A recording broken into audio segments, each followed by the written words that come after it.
నారాయణమూర్తి గారు మొన్న అన్న మాటని ఉమ్. దీన్ని మీరు ఎలా చూస్తున్నారు? అది ఎలాగంటేనండి, ఆర్ నారాయణమూర్తి గారు ఆ, కృష్ణ గారు గతంలో సంవత్సరానికి 13, 18 వరకు సినిమాలు చేసేవారు. ఇప్పుడున్న హీరోలు ఎవరో చేయట్లేదు అని ఆయన ఉద్దేశంతో మాట్లాడారు. యాక్చువల్గా అప్పటికి ఇప్పటికి చాలా తేడా ఉందండి. కృష్ణ గారు చేసి సినిమాలు చేసి 30 సంవత్సరాలు దాటిపోయింది. అప్పుడున్న వీలు ఇప్పుడు లేదు. అప్పుడు 100 రోజులు ఆడే, ఇప్పుడు వారం రోజులు ఆటలే. అప్పుడు రిక్షాల్లో వెళ్ళేవారు, ఇప్పుడు కారులో వెళ్తున్నారు. అర్థమైందంటే అది మనం ఎప్పుడూ కూడా దాన్ని దీన్ని పోల్చకూడదు. ఆయన ఇంకా పాతకాలం మనిషిగానే మాట్లాడడం అయితే అది కరెక్ట్ కాదు. ఎందుకంటే కృష్ణ గారు ఎలాగంటే ఆయనకి రెమ్యూనరేషన్ ఇవ్వకపోయినా చేసేవారు. మీకు అర్థమవుతుందండి, రెమ్యూనరేషన్ ఆయనకి ఇచ్చేవారు కాదు, ఆయన ఇవ్వకుండా సినిమాలు తీసేయమనేవాడు. ఆ విధంగా ఆయన 315 చిత్రాలు అయినాయి. అందులో 100 చిత్రాల పైగా ఆయనకి రెమ్యూనరేషన్ ఇవ్వకుండా ఆయన సొంత పెట్టుబడి పెట్టి తీసిన సినిమాలే. ఆయన గొప్ప ఇది కాదండి, ఎందుకంటే ఎక్కువ సినిమాలు చేశారంటే గొప్ప తప్ప అంతకంటే ఏం కాదు. ఆయన అందులో 100 సినిమాలు ఆయన నిర్మాతలను పిలిచి నువ్వు డబ్బులు తర్వాత ఇదిగానే ముందు సినిమా తీసి అనేవారు అనమాట.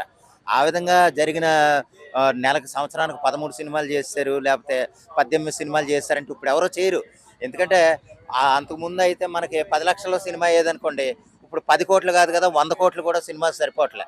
అందువల్ల ఏంటంటే అప్పుడు సాధారణంగా జరిగిన పరిస్థితులు వేరు, ఇప్పుడు పరిస్థితులు వేరు. అందువల్ల ఏంటంటే అప్పుడు ఏదో చేశారు కాబట్టి ఇప్పుడు జరుగుతుంది అనుకోవటంలో సందేహం లేదు. ఎవరు అలా చేసేలాగా లేరు, ఆ బడ్జెట్లు ఇప్పుడు లేవు. అందువల్ల ఏంటంటే ఎంత చేసినా కృష్ణ గారికి అప్పుడు జరిగింది కదా. అంటే అప్పుడు ఆటోల్లో కాదు, మామూలు సైకిళ్ళ మీద తిరిగేవాళ్ళం, నేల మీద కూర్చొని అన్నం తినేవారంటే ఇప్పుడు నేల మీద ఎవరో కూర్చోవట్లేదు, సైకిళ్ళ మీద తిరగట్లే.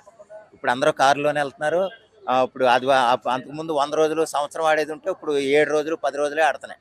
దానికి పరిస్థితులు మారినప్పుడు కూడా అన్నీ మారిపోతాయి. అన్నీ మారినప్పుడు అప్పుడు ఎన్నో సినిమాలు చేశారు కదా, ఇప్పుడు ఎందుకు చేయలేదు అని అడగటం అంటే ఆర్ నారాయణమూర్తి గారికి సరైన అవగాహన లేకే మాట్లాడాను అనటంలో సందేహం లేదు.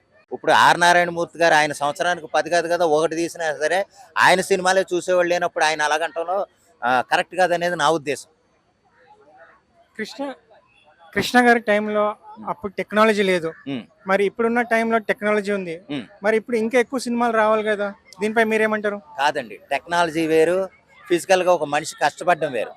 ఇప్పుడు సపోజ్ 100 రోజులు ఒక సినిమా ఆడించండి ఇప్పుడు కదా, లేదా 10 లక్షలతో కృష్ణ గారు 10 లక్షలతో తీశారు సినిమా, ₹1 రెమ్యూనరేషన్ లేకుండా చేసేవారు సినిమా. అలాగా ఆయన ఎన్నో సినిమాలు 100 సినిమాలు పైగా చేశారు. అలాగా ఆ విధంగా 350 సినిమాలు కౌంట్ అయినాయి. రామారావు కంటే నాగేశ్వరరావు గారి కంటే ఎక్కువ తీసాడు ఆయన. ఎలా తీసాడంటే ఊరికనే సినిమాలు చేయటం కాబట్టి. ఇప్పుడు ఎంతో టెక్నికల్గా ఆలోచించాలి, స్క్రీన్ ప్లే ఆలోచించాలి, బలమైన యాక్టింగ్ చేసేలాగా ఉంటేనే సినిమాలు ఆడుతున్నాయి, అంతే కదా. దాని విధంగా పరిస్థితులు మారిపోయినప్పుడు పరిస్థితులు అనుగుణంగా సినిమాలు మారిపోతాయి, రోజులు మారిపోతాయి, థియేటర్లో మారిపోయినాయి. ఇదివరకు టూరింగ్ టాకీస్లు ఉండే రేకుల షెడ్లు, ఇప్పుడు రేకుల షెడ్లు చూడమంటే చూడరు. ఎందుకంటే ఇవన్నీ పక్కన పెట్టండి, ఆర్ నారాయణమూర్తి గారే ఆ మాట అన్నారు కదా. ఆర్ నారాయణమూర్తి గారు మొదటి సినిమా మొదటి రోజుకే మొదటి ఆటకే 10 మంది ఉండరు. మరి ఆ విషయం ఆయన తెలిసి మాట్లాడాలో, లేకపోతే 13 సినిమాలు తీయాలో ఆయనే తీయట్లేదు కదా, మరి ఆయనే తీయచ్చు కదా. కృష్ణ గారి గురించి ఎందుకంటే ఆయన ఒక హీరోనే కదా, ఆయన 13 సినిమాలు 10 సినిమాలు తీయచ్చు కదా. ఆయన ఎందుకు తీయలేకపోతున్నాడు, ఆయనకి తెలిసిండి కూడా అలా మాట్లాడటం కరెక్ట్ కాదనేది నా ఉద్దేశం.